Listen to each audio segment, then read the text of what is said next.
What a great fight with Holly Holm and Megan Anderson just now. I can't really call it a great fight. I will say an amazing performance by Holly Holm. She put that veteran ass whooping on Megan Anderson, talking all that shit before this fight and all the damn time, man. She really put that big sister ass whooping on her for real. So I'm just gonna, leave it at that. I see Megan Anderson doing great things in the future, and I do want to see this featherweight division grow, but wow. To Holly Holm. Holly Holm, man, we have been riding for you. People who have been riding with Holly Holm have been riding with Holly Holm. Loss after loss after loss and close losses, And what does everybody say? God damn it, Holly Holm, switch your game up. And I think that Holly Holm really did that tonight. She really did that tonight. She seemed like she was in the zone tonight. And I was looking at Holly Holm. I'm not even going to lie. I looked at Holly Holm this morning. I watched all the weigh-ins, not the weigh-ins. I watched all the open workouts again. After watching Holly Holm's workout, myself, I went to go work out. That's how motivating the woman is. I mean, she didn't even do much in her open workout, but she just looked so good. I was like, wow. She put on all this weight, but she didn't put it on in a bad way. And you can tell that she's putting the weight on a lot differently each time she makes 145. So it's very motivating to see. And after so many losses with Holly Holm, we know that she has it in her. She's a true champion, She's a boxer, kickboxer, but it just shows that if you want to be great at something, it does take time. And I noticed that Holly Holm was trying to she said it in her post-fight interview. She had been trying to take people down. She had tried to go that route. She just didn't feel confident. But she had ran these wrestling reps so many times in the gym, right? On the mat in the gym, that she finally got it right. She finally felt confident enough and comfortable enough to get out there and it wasn't even confident. Confidence was there, and then she was able to execute. People always say, be confident. That's just the first step. Confidence is the first step. Okay, it's a long way from confidence to actually get there. And she got there. She looked great. She looked amazing. She got hit by only one blow that kind of rocked her. Well, actually, Megan Anderson or Meg, whatever, she's got, that right hand is nice. That right hand is really, really nice. Those long limbs are going to be a problem. She's rangy as hell.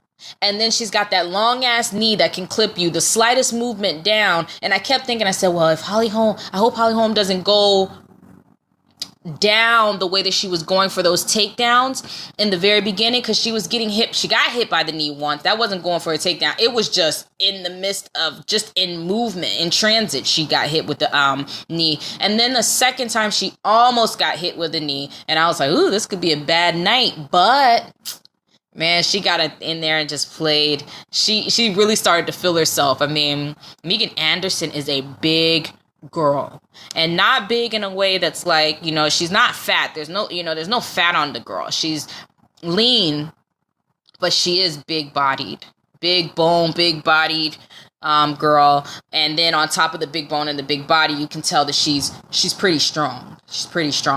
But by the end of that third round, and this is the third round, usually when people are a little bit tired, especially after wrestling, Holly Holm was picking her ass up and dumping her. Just dumping her, getting right to mount. I mean, she was in mount at the end of the third round, just laying heavy leather. She got her in all types of moves. I mean, I actually thought Holly Holm could have finished her. How many times could she have finished her? She had her in a crucifix. She threatened with the Kimura, or I don't even know if she was threatening with the Kimura. Maybe she was kind of trying. Maybe that was a fake, like a feint. Just holding that Kimura grip to get to a different position, to make you kind of fend the Kimura, but you're actually going somewhere else. She had her in mount, in a nice high mount, raining down shots on her head. And then she had a really nice she wasn't really in a good spot for the triangle choke, but had she been able to pull that leg out and sit over to the side, she'd have and just boom, just push that shoulder down to the mat. Oh man, that would have been over. And then she threatened the guillotine at the end. Threatened the guillotine at the end. I could, Megan Anderson is built so big that I bet it's hard to submit that girl. I bet it's really hard to submit her. But yeah, she's, I'm just going to talk about Megan Anderson for a second. That girl is rangy, but what she needs to she needs to throw all of her strikes with a little bit of heat behind it. Because some of they weren't really, like that front kick that she was doing. Her front kick was, she was, kicking with a front kick, but it was a very, very lazy kick. It was almost like a lazy jab. It was kind of like stay away, but maybe she was using that to kind of say, stay out in this range because I want to be able to box you up later. But that, Megan Anderson, she came out there. She came out, did her thing. She made her debut. Her next fight will be a win. They'll put her up against somebody that she can beat, like a Kunitskaya or somebody like that. They'll put her up against somebody that she's ready for. But congrats to Holly Holm for the win. Congrats to Holly Holm for switching up the fight. You could tell exactly what her game plan was coming out there. Well, you couldn't tell exactly. You could tell what her game plan was. And you could tell what Megan Anderson's game plan was, right? You could see it happening. It was so nice to see.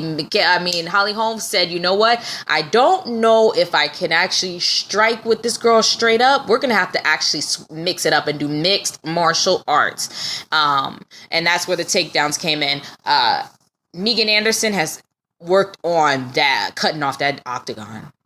She turned that octagon into the smallest little space. And usually Holly Holm is good with her foot movement, and she can get out of any little teeny tiny little spot that you give her. She's out. But Megan Anderson was cutting off that octagon, man, like a pro, man. It was a great fight, though. Holly Holm definitely battled some adversity. She beat the bigger girl. We are either going to see her fight Chris Cyborg or Holly Holm or Amanda Nunes next, and I'm excited for that, especially with the confidence that Holly Holm has going into these coming out of this fight here. She almost got choked up at the end. Shit, I almost got choked up at the end. Oh boy. Anyways, congrats to Holly Holm.